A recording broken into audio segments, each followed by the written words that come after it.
Hey everyone, welcome to Inside Out Live.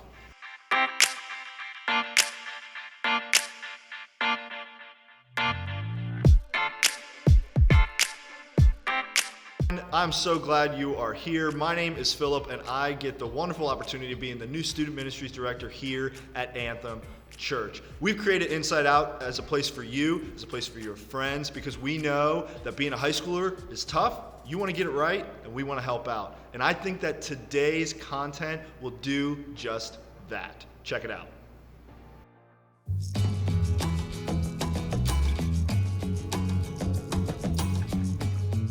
Hi, my name is Beatrice and I'm a junior. And this is where I live.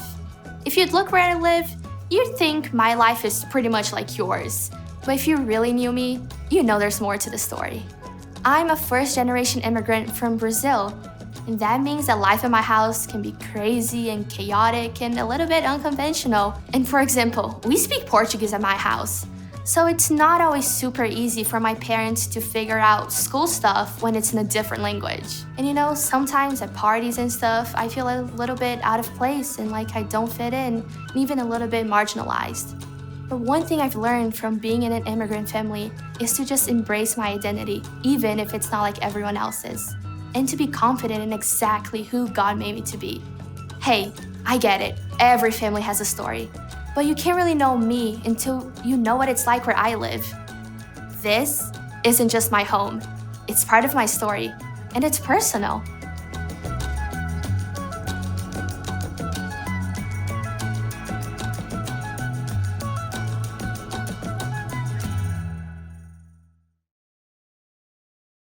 So growing up, there's this kid I knew named Graham. Graham's super shy. I knew him from church, but freshman year, he started coming to my school. And Graham was the kid that everybody knew and everybody loved. He'd come into the room, wouldn't really say much, but Graham, how you doing, man? Graham was just that guy, you know what I mean? So freshman year, I'm having a conversation with him. Graham, what's up, man? What's going on? What you been up to? He's like, well, actually, I've been playing soccer. And me, being the super arrogant athlete I was like, oh, that's cool, that's cute. You play soccer, that's so awesome, man. And I was running cross country at the time, so I was kind of a dumb athlete too. We don't need to talk about that. But I'm just thinking, okay, cool, Graham likes to play soccer. 2 years later, junior year, I go to one of the soccer games. Graham is the most OP, phenomenal player I've maybe ever seen in my life. I mean, this kid, he was making passes that shouldn't have ever been able to sneak through a defense. He had this strong build that could body anyone to get the ball. He was hitting goals from, I don't even know how far out. It was incredible. Senior year, I actually got to play with him. I would sometimes lose track of what I was doing in the game because I'm just standing there like, Graham, the dude was insane. He actually even got selected all-state. And I remember thinking to myself, how is that? How is all of this even real? Like, I'd known this guy for half my life. And in that moment, I felt I didn't know him at all. And what he really cared about and liked and what he spent his time with. Because here's the thing, you can know somebody and not really know them. And the same thing's true for you. You can hang out with people and still not have a ton of people who know the real you or get you. For example, have you ever dealt with something or felt something and you simply decided to keep it to yourself because you didn't think other people would understand? Or you did share it and you felt like the people you talked to were just kind of like drawing a blank? For most of us, our friends are probably the people who get us the most. And some of you may say that you have a total bestie who just gets you.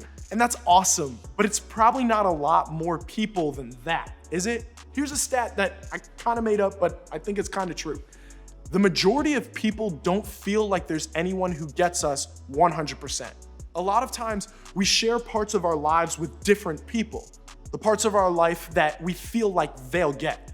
We have friends that we go deep with, but some friends we only laugh and have fun with because they wouldn't get all that deep stuff. We have people that we hang out with, but we don't talk about sports. It seems like they have no interest in sports, so they wouldn't really get it. We have people in our small group that we can talk about faith with, but we don't talk about our faith with certain people at school. And guys, this is totally normal, but sometimes it would be nice if more people just understood us. All our quirks, our interests, struggles, and fears. But instead, most of the time, we feel like nobody gets us. And you know who else feels that way? Literally everybody, like almost everybody. The truth is that nobody gets me or nobody knows the real me feeling. That's not easy. It's one of the reasons this idea of personal matters so much. Because whether you knew this or not, you're actually wired to be known. You were made to have somebody who gets you, who understands you, and knows what your real world is like. And this, my friends, brings us back to a guy named Zacchaeus. Last week, we started talking about this encounter Jesus had with a man named Zacchaeus. In the section of the Bible called the New Testament, there are eyewitness accounts from people who knew Jesus personally. Those are called the Gospels. There are 4 of them, and they all come from different perspectives. They didn't all share the same story. Sometimes they were writing to different people, which affected which details they included. Like, here's what I mean. The Gospel of Luke is the only gospel that tells the story of Zacchaeus. And there's a reason for that. Luke was writing to a mostly not Jewish audience. The first followers of Jesus were Jewish. So they kind of figured that everyone who followed Jesus would have been Jewish. But that's not the way Jesus operated. He was for anyone from any background.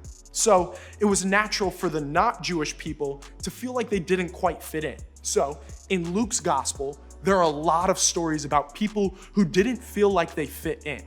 It's easy to imagine that these are the people Luke wrote about because these are the people Luke wrote to. He wanted his readers to see how Jesus treated people just like them. So Luke shares the story of Zacchaeus, who, like we learned last week, was on the outside of the group. He was a Jewish tax collector, which was a super bad thing to be. The short version, he was a sellout and a traitor. But then Jesus comes to town, and everyone is dying to see him. By this point, Jesus was way famous, and people wanted to know, is he like the rumors say he is? I mean, like, time out. Is this guy really healing people and performing miracles? Is he really challenging the powers in charge? Everyone wanted to see what Jesus was like, and Zacchaeus, the dude was no different. So he shows up. To get a better view of Jesus, Zacchaeus climbs a tree. He was kind of short, so getting a higher view helped. But also, I imagine Zacchaeus wasn't sure how Jesus would feel about a guy like him, a guy who collected taxes for the Romans and probably a little extra to keep for himself. Jesus looked out for the poor and mistreated people, and nobody was better at mistreating them or making them poor than Zacchaeus. So I imagine he wasn't looking to stand out. But then the craziest thing happens. Jesus looks up, sees him, calls out to him, and then invites himself over to Zacchaeus' house for dinner. Luke tells it this way. When Jesus reached the spot, he looked up and said to him, "Zacchaeus, come down immediately. I must stay at your house today." Now we may hear that and think, okay, talking about Jesus, that's a little bold. Cook me dinner, I'm coming over with no warning. But in the context of this culture, it was an honor to host someone for dinner. Having someone in your home sent a message of friendship. So Zacchaeus wasn't sitting in the tree thinking Jesus was rude for inviting himself over. He was most likely sitting in a tree thinking, yo, I can't believe Jesus would want to have dinner with me like at all. And he announced it loud enough for everyone in the crowd to hear. In fact, Luke writes, so he, Zacchaeus, came down at once and welcomed him, Jesus, gladly. So why did Jesus invite himself over? Because Jesus cared about what Zacchaeus cared about. And even though it didn't seem like it on the outside, Zacchaeus cared about belonging, being accepted, being seen, and being known. How do I know that? Because he was a human, and we literally all want that. And we want it more when we feel like we don't belong anywhere. Zacchaeus lived his life as an outsider.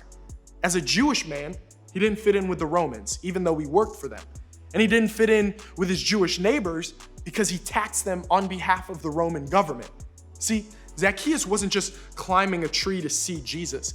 He was climbing a tree to see if he mattered to Jesus and to see if Jesus knew what mattered to him. And don't miss this. It surprises everyone. Like, People didn't expect a friendship to form between Jesus and the local outcast. They liked Jesus and they wanted to be around him, and they didn't want to be around Zacchaeus. In fact, they all probably thought that they already knew everything they needed to know about Zacchaeus. As a tax collector, they knew exactly what he was like, and they didn't want to be associated with him, but not Jesus.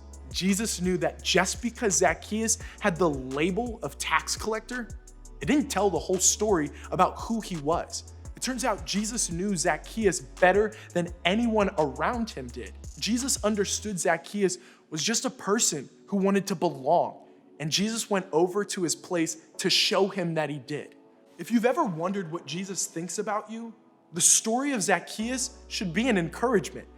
But maybe you've always felt like there were certain things that mattered to Jesus. For example, you thought Jesus cared about your Bible reading, but not your grades. Praying, but not your friendships. Holy stuff, not like real life stuff. Your potty mouth, but not your anxiety. Your obedience, but not your relationship with your dad. Your sexual purity, but not your dating relationships. Today, I want you to know that the things that matter to you matter to him. The things that interest you interest him. He doesn't just know that you love basketball or K-pop or theater, but he gets why. He gets you personally. Think of it this way. It's personal because Jesus knows what matters to you. I don't know about you, but that was not the image of Jesus I grew up with. That's not what I thought he was like. The personal Jesus surprised Zacchaeus and definitely shocked the people around Zacchaeus. And chances are, there are a lot of people around you every day who would never guess that Jesus is so interested in them personally. That's why this week, I want to challenge you to try both of these ideas. First, talk to Jesus about what matters to you. Jesus cares about what you care about. So start there. Pray about it. Share it with him. Let him know about the things that you like. Let him know about the things you worry about. Tell him the things that bring you life and tell him the things that drain you. Jesus is never bored hearing from you and about you because it's personal to him. Second, talk to others about what interests them. When it came to Zacchaeus, it wasn't personal for the crowd he was in. They made assumptions about Zacchaeus, but they didn't really know him or get him. Jesus was the only one who knew that what really mattered to Zacchaeus was a sense of belonging. It's possible there are people you've made assumptions about too, people who you think are one way because of what you believed about them, but you've never made it personal. Maybe this week you can make it personal by being intentional and discovering the things others like. Let go of the ideas you've had about them and do for someone what Jesus did for Zacchaeus. In his letter to the church in Philippi, the Apostle Paul writes about this very idea.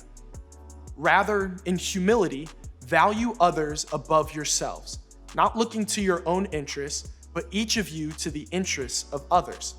Look out for the interests of others, which might mean you ask your friends questions and listen to their answers. You play something that your little brother loves to play. You go watch your friend play their sport, even if you have no clue what's going on. You make an effort to include that kid who's a grade younger than you. You get to know who someone is. From there, Paul goes on to talk about the character of Jesus and what Jesus was like. Paul said, make Jesus the model, because that's exactly what Jesus was like. He was selfless. He looked out for the interests of others, and we should do the same thing. This is what makes us stand out as people who follow him. Everybody needs somebody who knows their name and knows them personally. But I want you to think about something this week. Do you know what matters to the people around you? Like, really know? Have you taken the time to be personal enough to try and get them? When we take the time to make it personal with others, we're living like Jesus. Jesus was never satisfied by making a judgment about a person from far away. He got close. He took time, and he never let a label or an assumption inform his opinion. He cared about what mattered to others because they mattered to him. It's personal because Jesus knows what matters to you. Now you have the chance to go and do the same for others. to make it personal.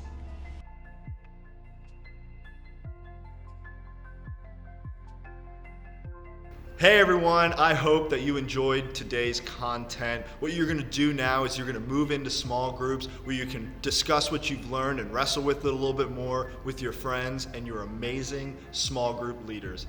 If this is your first time joining us, we're so glad you're here. Below, there's a link and a phone number for you to get connected with us so that we can get you connected with some more people and get you plugged in to a group.